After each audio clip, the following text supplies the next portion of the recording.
సిగన నువ్వే మొగలి పువ్వై ఒదిగి ఉందువు గాని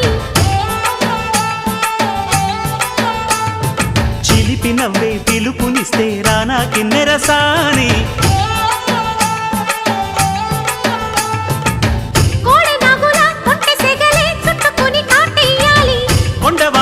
కన్నెవగలే కమ్ముకొని కవ్విల్సాలి చిటికవిని సంతోషంతో తెచ్చా సొంపుల్ని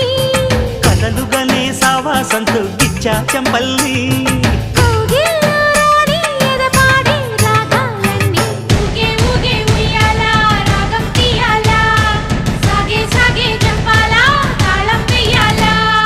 కొండ కోన గుండెల్లో